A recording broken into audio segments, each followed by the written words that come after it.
Friends. So நம்ம இது வரைக்கும் சயின்ஸில் பார்த்தீங்கன்னா chapter number 23 economic biology chapter பார்த்துட்டு இருந்தோம். ஸோ லாஸ்ட் கிளாஸோட அந்த சாப்டர் ஃபுல்லாக லாஸ்ட்டாக வந்துட்டு எபிகல்ச்சர் அப்படின்னா என்னன்னு சொல்லி பார்த்து முடித்தோம். ஸோ இன்றைக்கி இந்த கிளாஸில் நம்ம என்ன பார்க்க போகிறோம்னா நியூ சாப்டர் ஸ்டார்ட் பண்ண போகிறோம். என்ன சாப்டர்னு பார்த்தீங்கன்னா ஹீட் அப்படிங்கிற சாப்டர் தான். ஸோ ஹீட் எல்லாத்துக்குமே தெரிஞ்சிருக்கும் ஹீட்னா என்னன்னு சொல்லிட்டு. ஸோ அதை பற்றி இதில் டீட்டெயிலாக எப்படி வந்துட்டு ஹீட் வந்துட்டு ட்ரான்ஸ்ஃபர் ஆகுது, ஸோ ஹீட்டோட எஃபெக்ட்ஸ் எல்லாம் என்னென்னு சொல்லி இந்த சாப்டர் நம்ம பார்க்க போகிறோம். ஸோ ஃபஸ்ட்டு சாப்டர் பார்க்குறதுக்கு முன்னாடி இந்த சாப்டரோட லேர்னிங் ஆப்ஜெக்டிவ்ஸ் என்னென்னு சொல்லி பார்த்தரலாம். ஸோ பேஜ் நம்பர் 80 எடுத்துக்கோங்க. 80ல் இருக்குது understand the nature and effects of heat. So heat அப்படின்னா என்ன, அந்த ஹீட்டோட எஃபெக்ட்ஸ் என்னென்னு சொல்லி பார்க்குறோம். Differentiate the conducting powers of various substances. So அந்த ஹீட்டை கண்டக்ட் பண்ணக்கூடிய பவர், ஒவ்வொரு சப்ஸ்டன்ஸோட பவரை பற்றி பார்க்க போகிறோம். List out good and bad conductors of heat and their uses. So ஹீட்டோட குட் கண்டக்டர்ஸ் எது, பேட் கண்டக்டர்ஸ் எதுன்னு பார்க்க போகிறோம். அதோட யூசஸ் என்னென்னு பார்க்குறோம். Explain conduction using kinetic theory. So kinetic theory use பண்ணி கண்டக்ஷனை வந்துட்டு எக்ஸ்பிளைன் பண்ணுறாங்க. ஸோ அதை பற்றி பார்க்குறோம். Describe the experiment to show convection in fluids. So ஃப்ளூயிட்ஸில் கன்வெக்ஷன் எப்படியெல்லாம் நடக்குதுன்னு சொல்லி சில எக்ஸ்பிரிமெண்ட்ஸ் மூலிமா அந்த டெமான்ஸ்ட்ரேஷன் பார்க்குறோம். Understand the concept of radiation.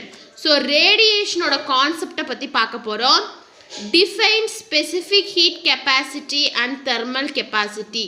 So specific heat capacity na enna, thermal capacity na அப்படினா என்னன்னு சொல்லி பார்க்குறோம். Describe the concept of change of state. எப்படி வந்துட்டு ஒரு ஸ்டேட் வந்துட்டு சேஞ்ச் ஆகுது, அதோட கான்செப்ட் என்னன்னு சொல்லி பார்க்குறோம். Define specific latent heat of fusion and specific latent heat of vaporization. So specific latent heat of fusion na என்ன, வேப்பரைசேஷன் அப்படின்னு என்னன்னு சொல்லி பார்க்க போகிறோம். ஸோ நம்ம இப்போ பார்த்த ஆஸ்பெக்ட் எல்லாமே இந்த சாப்டரில் பார்க்க போகிறோம். So unit number 7 heat.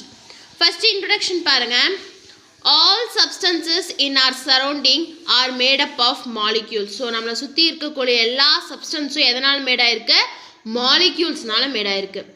These molecules are generally at motion and possess kinetic energy. So நம்மளை சுற்றி இருக்கக்கூடிய எல்லா சப்ஸ்டன்ஸும் வந்துட்டு ஜென்ரலாக வந்துட்டு எல்லா மாலிக்யூல்ஸும் வந்துட்டு ஜென்ரலாக மோஷன் ஸ்டேட்டில் தான் இருக்கும். ஸோ ஒவ்வொன்றுக்கும் சில கைனட்டிக் எனர்ஜி வந்துட்டு இருக்கும். At the same time each molecules exerts a force of attraction on other molecules and so they possess potential energy. So அப்படி இருக்கும்போது ஒவ்வொரு சேம் டைமில் வந்துட்டு ஒவ்வொரு மாலிக்யூல்ஸும் சில ஃபோர்ஸ் ஆஃப் அட்ராக்ஷன் வந்துட்டு எக்ஸர்ட் பண்ணும். இன்னொரு மாலிக்யூல் மேலே அதுக்கு ஒரு ஃபோர்ஸ் ஆஃப் அட்ராக்ஷன் இருக்கும். ஸோ அதுக்கு என்ன இருக்கும், அப்போ பொட்டென்ஷியல் எனர்ஜி இருக்கும். ஸோ அந்த ஃபோர்ஸ் ஆஃப் அட்ராக்ஷன் அதை பண்ணணும் அப்படின்னா அதுக்கு சில பொட்டென்ஷியல் எனர்ஜி தேவை. ஸோ எல்லா மாலிக்யூல்ஸுக்கும் கைனட்டிக் எனர்ஜியும் இருக்கும், பொட்டென்ஷியல் எனர்ஜியும் இருக்கும். The sum of kinetic and potential energy is called the internal energy of the molecule. ஒரு மாலிக்யூலோட இன்டர்னல் எனர்ஜி என்னன்னு சொல்லுவோன்னு பார்த்தீங்கன்னா சம், அதாவது வந்துட்டு ஒரு மாலிக்யூலில் இருக்கக்கூடிய கைனட்டிக் எனர்ஜியும் பொட்டென்ஷியல் எனர்ஜியும் ஆட் பண்ணோம்னா அங்கே ஒரு எனர்ஜி கிடைக்கும். அதைத்தான் வந்துட்டு ஒரு மாலிக்யூலோட இன்டர்னல் எனர்ஜி அப்படின்னு நம்ம சொல்லுவோம். This internal energy when flows out is called heat energy. So அதில் இருக்க ஒரு மாலிக்யூலில் இருக்கக்கூடிய இன்டர்னல் எனர்ஜி வந்துட்டு வெளியே வந்துச்சு அப்படின்னா அதைத்தான் என்னன்னு சொல்கிறோன்னா ஹீட் எனர்ஜின்னு சொல்கிறோம். So each and every molecules in our surrounding possess 2 energies, that is kinetic energy and potential energy. The sum of kinetic energy and potential energy is called as internal energy of the molecules. This internal energy when flows out of the molecules, that is called thermal energy. This energy is more in hot substances and less in cold substances and flows from hot substances to cold substances. So அந்த heat energy வந்துட்டு எங்கே அதிகமாக இருக்குன்னு பார்த்தீங்கன்னா ஹாட்டாக இருக்கக்கூடிய சூடாக இருக்கக்கூடிய சப்ஸ்டன்சஸில் வந்துட்டு அதிகமாக இருக்கும். ரொம்ப கோல்டாக தான் வந்துட்டு சில்லுனா டெம்பரேச்சர் கம்மியாக இருக்கக்கூடிய சப்ஸ்டன்ஸில் வந்துட்டு கம்மியாக இருக்கும். அதே மாதிரி அந்த எனர்ஜி எங்கேருந்து ஃப்ளோ ஆகும்னா ஒரு ஹாட் சப்ஸ்டன்ஸில் இருந்து தான் அது கோல்டு சப்ஸ்டன்ஸுக்கு ஃப்ளோ ஆகும். In this lesson, you will study about how this heat transfer takes place. Also, you will study about the effect of heat, heat capacity, change of state and latent heat. So, in the lesson எப்படி ஒரு heat வந்துட்டு transfer ஆகுது, ஒரு சப்ஸ்டன்ஸ்லேருந்து இன்னொரு சப்ஸ்டன்ஸுக்கு எப்படி transfer ஆகுதுன்னு பார்க்குறோம். அதே மாதிரி அந்த ஹீட்டோட எஃபெக்ட் என்ன, ஹீட்டோட கெப்பாசிட்டி என்ன, அது எப்படி ஸ்டேட்டை வந்துட்டு சேஞ்ச் பண்ணுது, லேட்டன்ட் ஹீட் அப்படின்னா என்னன்னு சொல்லி நம்ம இந்த சாப்டரில் பார்க்க போகிறோம். ஸோ இன்றைக்கி இந்த கிளாஸ் நம்ம என்ன பார்க்க போகிறோம்னா ஹீட்டோட எஃபெக்ட் மட்டும்தான் பார்க்க போகிறோம். எஃபெக்ட்ஸ் ஆஃப் ஹீட், இந்த ஹீட்டோட எஃபெக்ட் என்னென்னு சொல்லி பார்க்கலாம். When a substance is heated, the following things can happen. So ஒரு சப்ஸ்டன்ஸை நம்ம ஹீட் பண்ணும்போது இப்போ கொடுத்துக்கக்கூடிய இதெல்லாம் வந்துட்டு நடக்கும். என்னென்னு பார்த்தீங்கன்னா ஃபஸ்ட்டு அந்த சப்ஸ்டன்ஸ் வந்துட்டு எக்ஸ்பேண்ட் ஆகும், அதோட ஸ்டேட் சேஞ்ச் ஆகும்.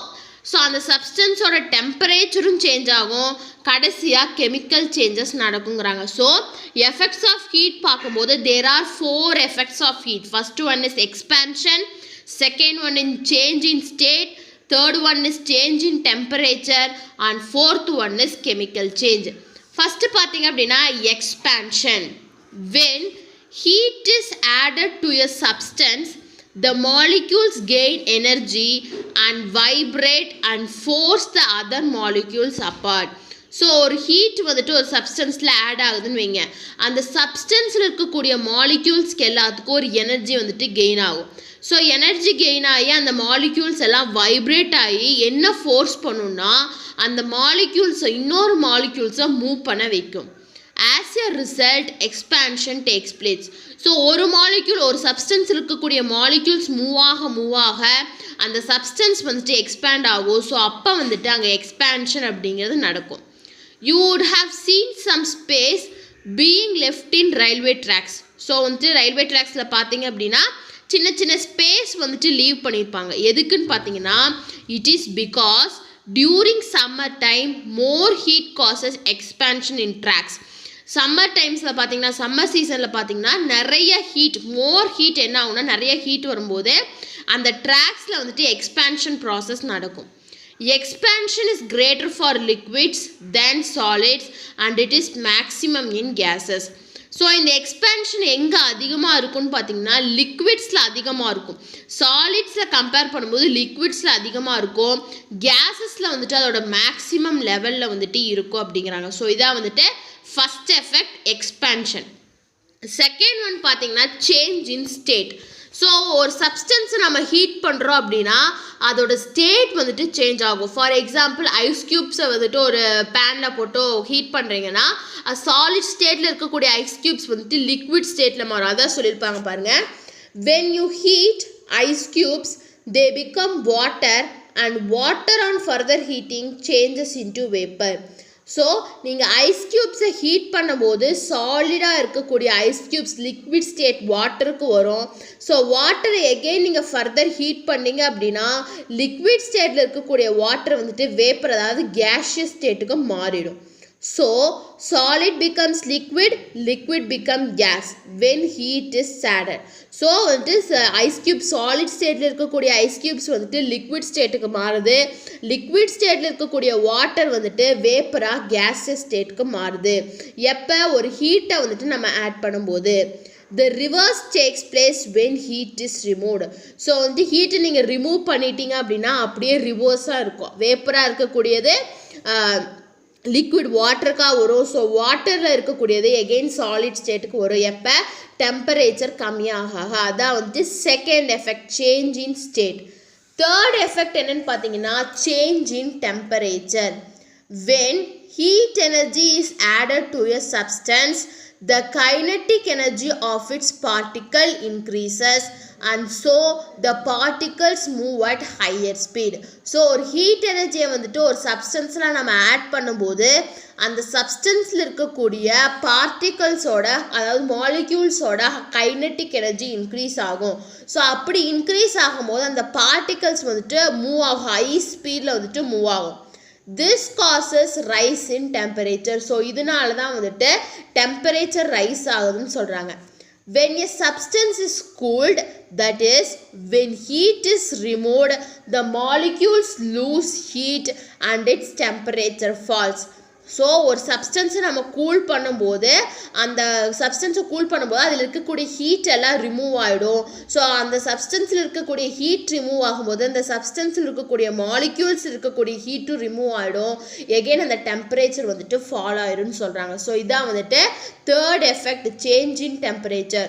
ஸோ சேஞ்ச் இன் டெம்பரேச்சர்னு பார்க்கும்போது ஒரு ஹீட் எனர்ஜியை வந்துட்டு ஒரு சப்ஸ்டன்ஸுக்கு ஆட் பண்ணும்போது அந்த சப்ஸ்டன்ஸில் இருக்கக்கூடிய பார்ட்டிகல்ஸில் இருக்கக்கூடிய கைனட்டிக் எனர்ஜி என்ன பண்ணுனா இன்க்ரீஸ் ஆகும். ஸோ இன்க்ரீஸ் ஆகும்போது அந்த பார்ட்டிகல்ஸ் வந்துட்டு ஹை ஸ்பீடில் மூவ் ஆகும். ஸோ அதனால டெம்பரேச்சர் வந்துட்டு ரைஸ் ஆகும். அதுவே ஒரு சப்ஸ்டன்ஸை நம்ம கூல் பண்ணிட்டோம் அப்படின்னா அந்த ஹீட் எனர்ஜி கூல் பண்ணும்போது ஹீட் எனர்ஜி ரிமூவ் ஆயிடும். அப்போ அந்த மாலிக்யூல்ஸ் இருக்கக்கூடிய ஹீட்டும் ரிமூவ் ஆகிடும். ஸோ டெம்பரேச்சர் வந்துட்டு ஃபால் ஆகிடும் அப்படின்னு சொல்கிறாங்க. ஸோ இதான் வந்துட்டு change in temperature, third effect. Fourth effect என்னன்னு பார்த்தீங்கன்னா chemical changes. Since heat is a form of energy, it plays a major role in chemical changes. So heat அப்படிங்கிறது வந்துட்டு ஒரு எனர்ஜியோட ஃபார்ம். ஸோ அதனால கெமிக்கல் சேஞ்சஸில் வந்துட்டு ஒரு மேஜர் ரோலை வந்துட்டு இது லீட் பண்ணுது. In some cases, chemical reactions need heat to begin and also heat determines the speed at which reactions occur. So certain கேசஸில் பார்த்தீங்கன்னா கெமிக்கல் ரியாக்ஷனில் சில கேசஸில் பார்த்தீங்க அப்படின்னா அதுக்கு வந்துட்டு ஹீட் அப்படிங்கிற அந்த கெமிக்கல் ரியாக்ஷன் ஸ்டார்ட் ஆகிறதுக்கே ஹீட் அப்படிங்கிறது தேவைப்படும். சில கெமிக்கல் ரியாக்ஷன்ஸில் பார்த்தீங்கன்னா அந்த ஹீட்டு தான் அந்த ரியாக்ஷனோட ஸ்பீடைவே வந்துட்டு டெட்டர்மைன் பண்ணும். When we cook food, we light the wood and it catches fire and the food particles become soft because of heat energy. These are all the chemical changes takes place due to heat.